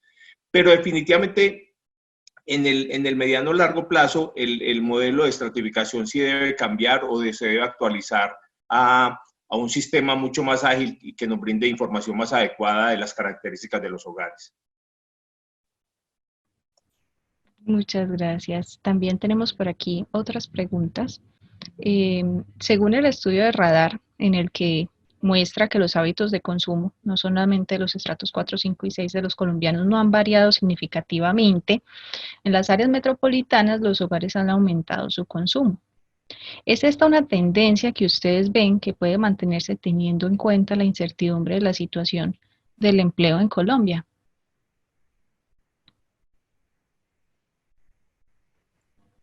Bueno, como ahí se habría que decir como dos aspectos. Lo primero es que las tendencias en el consumo no son las mismas para quien continúa laborando y quien perdió el empleo.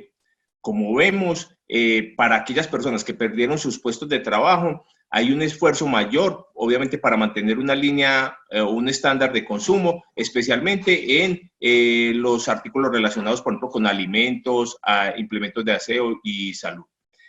Pero definitivamente aquellos que no perdieron sus puestos de trabajo podrán continuar con unas tendencias o ciertos consumos como los venían realizando. No obstante, lo que estamos observando en general para la sociedad, y Wilman lo mencionó, es que hay algunos rubros de la canasta que sí ha habido cierta recomposición. Entonces ya, por ejemplo, no vamos a ciertos espectáculos, no vamos al cine o no vamos a ver fútbol, o digamos que el rubro de recreación, esparcimiento, cultura se redujo sustancialmente, pese a que otros campos o otros sectores incrementó el gasto, como en implementos de aseo o en algunos casos en alimentos.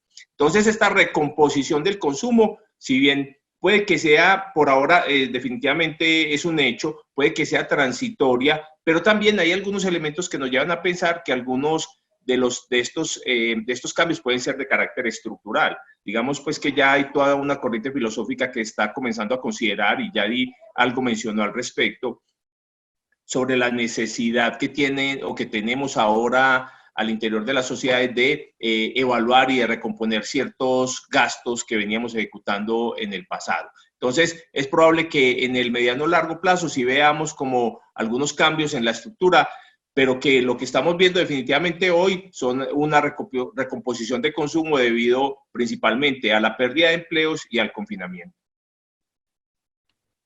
Muchas gracias, profesor Mauricio. De hecho, por aquí también hay una pregunta que se hizo, me imagino que para el profesor Wilman, porque fue durante su presentación, y también lo podría complementar el profesor Mauricio o los demás de ser el caso, y es que ¿qué se puede esperar en términos de pobreza y de empleos, ya que usted lo mencionaba, profesor, para el sector creativo y cultural, que es uno de los más golpeados por la contingencia del COVID-19?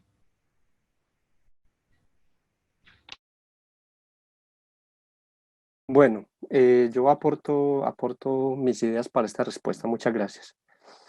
Yo creo que este es uno de los sectores más golpeados, porque recordemos que ahí pues está toda la actividad cultural y artística de muchas personas. Muchos de ellos hacen autogestión. ¿Eso qué implica? Que en este momento ellos están, algunos en el mejor de los casos estarán de pronto dando clases en línea, por internet, ¿sí? Conozco algunos amigos músicos que están experimentando esta alternativa, pero en general las actividades se trastocan completamente. Esta es una situación que nos está haciendo repensar todo lo que hacemos, todas nuestras actividades que veníamos desarrollando de manera regular, acostumbrados a presencialidad, pero particularmente este sector se está viendo afectado, sobre todo también aquellos que ofrecen espectáculos masivos. Pensemos en los teatros. Es un ejemplo muy representativo, creo yo, del sector cultural, del sector artístico, que tiene una afectación bastante grande, porque ya las personas en esta situación no pueden ir a disfrutar de una obra de teatro que son espectáculos que requieren que las personas estén reunidas en un espacio reducido que los pone muy cerca los unos de los otros por al menos una hora. ¿Sí? Esto definitivamente les está pegando muy duro a estos artistas y en general a todo el sector de entretenimiento. Muchas gracias, profesor Wilman. También pues veo que durante mi falla técnica hace un momento no, estaba leyendo esta pregunta, pero muy probablemente no se logró escuchar, y era una pregunta para el profesor Cristian, porque estoy viendo en los comentarios pues que no se escuchó. ¿Qué sectores económicos, pues esta sería una pregunta, perdón, para el profesor Cristian, qué sectores económicos se vienen favoreciendo con el cambio en la estructura de la demanda de bienes y servicios causada por la pandemia, y cómo esos sectores podrían contribuir al mejoramiento social y sanitario en los municipios y en las regiones?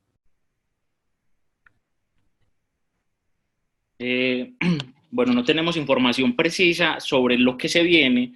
No me quiero arriesgar en este mar de incertidumbre a dar pues algunas anotaciones sobre lo que se viene.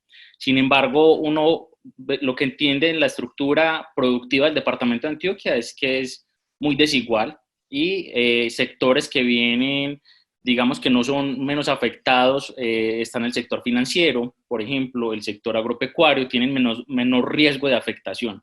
Entonces, en aquellos municipios donde la especialidad o la especialización productiva está relacionada con estos dos sectores, pues uno podría asumir que tienen menor afectación. Sin embargo, sectores, por ejemplo, como comercio, manufacturas, construcción, durante toda la cuarentena tuvo, digamos, más impacto negativo y en ese sentido, pues los municipios que tengan mayor especialización en estos sectores, pues van a tener mayor impacto.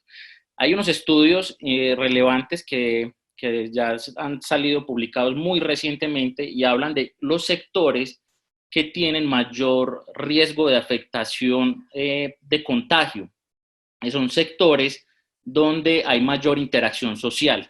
Entonces, ahí hay profesores de la Universidad del Rosario que han categorizado esa información. Y es, digamos, unos estudios relativamente recientes y ahí hay que darles una revisada, sobre todo en esos sectores donde hay mayor exposición con los demás. Muchas gracias, profesor Cristian. También tenemos algunas preguntas para la profesora Yadi. A la profesora Yadi Barrero le preguntan, en primer lugar, pues con respecto a toda esta situación que se ha presentado con el COVID-19, después de que pase esta coyuntura, ¿podemos esperar más solidaridad entre los agentes económicos o por el contrario se espera una sociedad mucho más individualista? Bueno, muchas gracias a quien inició la pregunta. Sin lugar a dudas, las crisis son momentos de crecimiento, también como sociedad, no solamente pues puede que haya unos efectos económicos adversos, pero sin lugar a dudas son oportunidades para ser más creativos, para ser más solidarios. Yo esperaría que esta situación de salud nos reúna alrededor de unos objetivos sociales. Lo hemos visto en estas semanas con todo el tema de las iniciativas tanto públicas como privadas de solidaridad, de acompañamiento a los más vulnerables. También, por supuesto, hemos visto que digamos que estas buenas prácticas no son lo suficientemente generalizadas. Siempre vamos a tener algunas personas que en ese dilema social que les explicaba hace un momento, privilegian la opción individual, la opción un poco egoísta, pero en la medida en que las normas sociales se generalicen en la búsqueda de ese bienestar social, yo esperaría una sociedad mucho más cohesionada, además porque en el caso de Medellín, y creería yo que en nuestro país, hemos pasado por crisis comunitarias previas, todo el tema pues de la violencia en generaciones anteriores, todos los desafíos a los que hemos estado abocados como sociedad también nos dan como unas herramientas, y además porque culturalmente nosotros tenemos unas redes familiares y sociales mucho más fuertes que en otras culturas, por ejemplo en el caso de Europa o en el caso de los países asiáticos, que nos pueden ayudar a mitigar los efectos negativos de la pandemia y a construir opciones positivas desde esta crisis que a todos nos obliga a repensar nuestro comportamiento. Muchas gracias, profesora Yadi. También yo creo que tenemos todavía tiempo para un par de preguntas que nos han dejado los participantes. La primera de ellas, que se la propongo a la profesora Yadi, que fue formulada durante su presentación, es que aunque es muy temprano para afirmarlo, hay algunos autores como Paul Krugman y otros economistas de renombre que plantean que podríamos enfrentarnos a una recesión que salte a convertirse en una depresión igual o peor a la de los años 30 del siglo pasado. Desde su perspectiva, es posible que este escenario se presente. Al mismo tiempo, economistas agrícolas prevén una hambruna para finales de este año o comienzos del entrante, como señal de la afectación del COVID-19 en la agricultura. ¿Qué opina al respecto? Bueno, yo creo que en esas perspectivas no falta algo de razón, porque sin duda nos vamos a ver abocados a una situación de reajuste a nivel económico. Ya lo mencionaron mis colegas profesores, hay que cambiar la forma de asumir la producción como estábamos acostumbrados. Sin embargo, yo invito a todos los participantes en este webinar a que no seamos profetas del desastre.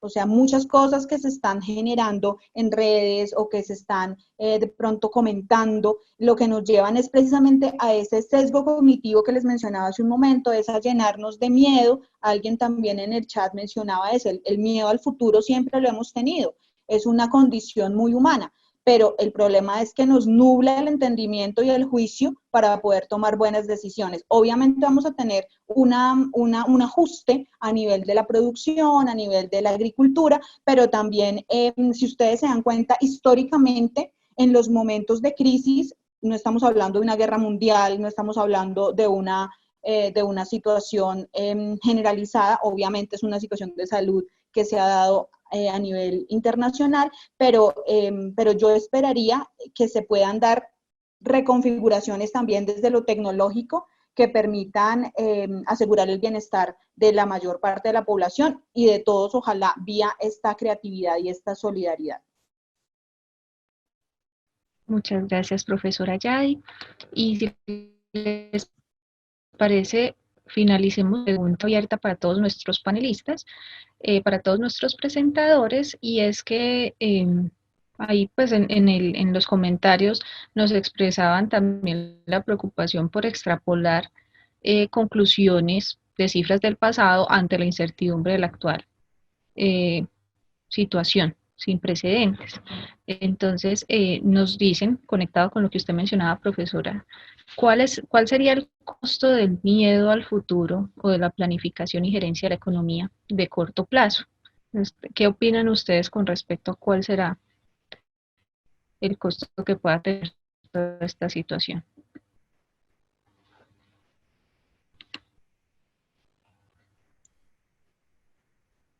Bueno, si me permiten, yo adelanto una pregunta Claro y luego sí. cedo el micrófono para los colegas. Uh-huh.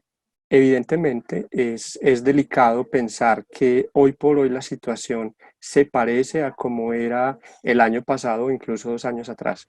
Justamente, por ejemplo, cuando estábamos presentando la charla que les ofrecimos Mauricio y yo, una de las frases que usamos fue: es riesgoso extrapolar estas cifras, estos resultados que son de la población de Antioquia, de un subconjunto de esta población, hacia el país, por ejemplo. ¿Sí?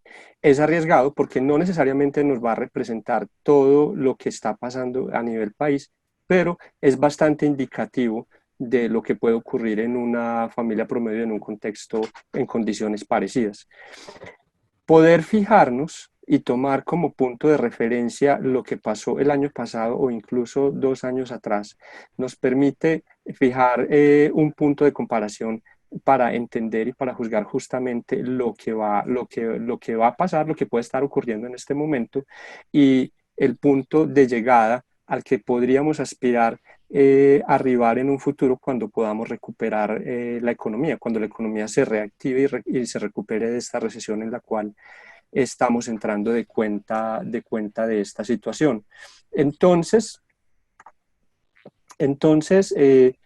es peligroso quedarnos pensando de que las cosas están como estaban antes, ¿no? Definitivamente no están como estaban antes, y eso es justamente lo que hemos estado diciendo a partir de la charla de Yadi, de la presentación de Mauro, de la presentación de Cristian, de John y de las presentaciones que hicieron nuestros colegas la semana pasada a nivel de macro, a nivel macro, ¿sí? No podemos pensar que seguimos igual, pero no podemos hacer un análisis sin marcar este punto de referencia para saber dónde estamos.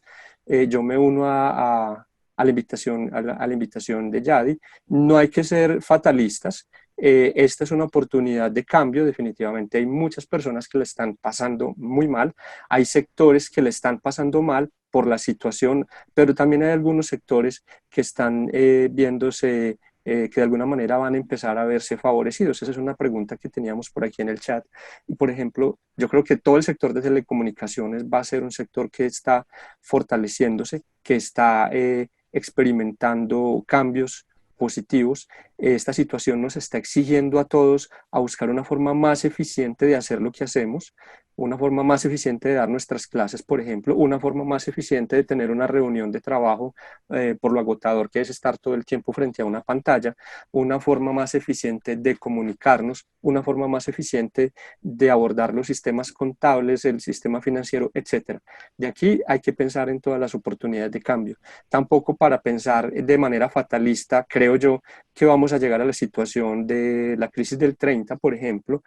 Tampoco espero que vivamos una situación tan dura como la del 99, que tuvimos una recesión a la que crecimos al menos 4,6%, que tuvimos tasas de desempleo superiores al 20%. Yo creo que no vamos a llegar hasta allá tampoco, ¿sí? Tampoco vamos a ser tan fatalistas con eso, pero sí seamos conscientes de que la economía no le está pasando bien, el bienestar de las personas no es el mejor, estamos teniendo pérdidas de bienestar serias a todo nivel. De aquí se van a desligar otras cosas. Por ejemplo, es muy seguro que los índices de violencia de género, de violencia intrafamiliar, repunten de una manera exagerada.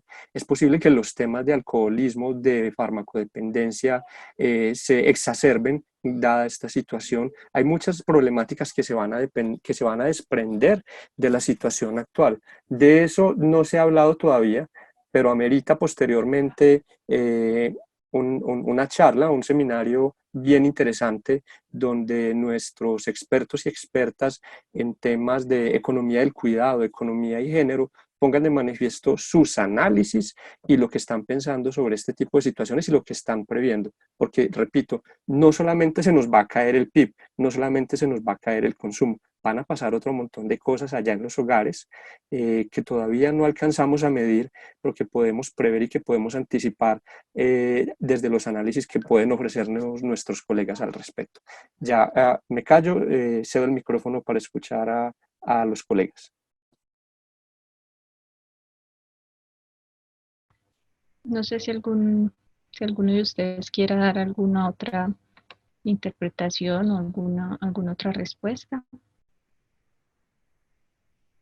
Yo simplemente como ratificar lo que ya han dicho Yadi y Wilman, esta es una situación nueva. En tal sentido, comparar con lo que ya ha ocurrido no es muy preciso, sin embargo, también sirve como elemento de análisis y debemos estar también preparados, sin pretender ser muy catastrófico con las perspectivas, pero sí creo que el mundo está cambiando y en tal sentido, pues, como decía Wilman, es una oportunidad también para cambios a nivel individual, con lo cual es una perspectiva nueva ante la cual debemos también enfrentarla con la cabeza como muy abierta, en el sentido de que lo que nos vamos a encontrar es igualmente novedoso. Es probable que en meses futuros tengamos nuevos confinamientos o nuevas pandemias que lleven a una situación similar, no lo sabemos. De modo tal que sí es un llamado a que estemos como más preparados como sociedad. La respuesta que hoy hemos tenido, y ya lo destacó, me parece que de forma muy acertada, me parece que da cuenta de cierta solidaridad y destacar ciertas características de los seres humanos que pareciera ser olvidadas. Entonces, hoy lo que vemos es un renacimiento del ser humano en muchos ámbitos que no debería apagarse nuevamente, sino que todo lo contrario debería estimularse para futuras ocasiones. Muchas gracias, profesor Mauricio. A todos les agradecemos mucho por su participación. Ya estaremos compartiendo con todos ustedes por nuestras redes sociales la grabación de esta sesión y también futuras invitaciones para eventos de nuestra facultad. No sé si de pronto el señor decano quiera ya dar unas palabras de cierre. Pues no, muchas gracias nuevamente, pues un saludo muy especial a todos Gracias por habernos acompañado. Yo creo que aquí quedan unas reflexiones muy importantes que hicimos los investigadores de la facultad, el equipo de investigadores, los académicos de la Facultad de Ciencias Económicas, desde el análisis macroeconómico y microeconómico. Quedan unas recomendaciones muy importantes de política, pero lo decían los conferencistas, y es que aquí se generan grandes oportunidades. Yo pienso que, como decíamos ahorita, este fenómeno del COVID llegó para quedarse y definitivamente va a cambiar nuestro comportamiento. Entonces yo creo que hay que empezar a hacer análisis, como lo decía el profesor Wilma, la profesora Yadi y en general los conferencistas, desde la parte de economía del comportamiento, economía de género, porque créanme que toda la actividad de los seres humanos cambia a partir de ahora. No vamos a tener las mismas posibilidades que teníamos antes de esta situación. Nos estamos enfrentando a un mundo nuevo, con unos retos muy grandes, pero yo creo que lo que uno observa en general en los hogares, en las comunidades, es una gran solidaridad. Aquí se despertó un compromiso, se despertó la solidaridad de los seres humanos con otros seres humanos. Y yo creo que esto va a tener un efecto muy positivo en el comportamiento de las personas posteriormente. Entonces yo creo que aquí quedan abiertas muchas cosas para hacer. Simplemente yo quería invitarlos, cerrar esto con una invitación para el webinar que vamos a tener el próximo miércoles a las 10 de la mañana, donde expertos de ciencias administrativas nos van a hablar un poco sobre el efecto en las organizaciones, qué pasa con la humanización de las organizaciones, qué pasa en general en las organizaciones, qué efectos va a tener esto. Y los invito pues a ese webinar y vamos a seguir conversando de estos asuntos. Los investigadores nuestros siguen trabajando en todos estos temas. Vamos a hablar también los impactos desde la parte contable de las organizaciones. Entonces, invitarlos pues a que nos sigan acompañando en estas conversaciones, que yo creo que nos ayudan a construir sociedad, nos ayudan de alguna manera a mostrar, pues, proyectar el conocimiento de la facultad a la sociedad para ayudar a resolver problemáticas de la sociedad. Gracias por acompañarnos y que tengan un resto de tarde muy feliz. Muchas gracias. Muchas gracias, que estén muy bien. Hasta luego.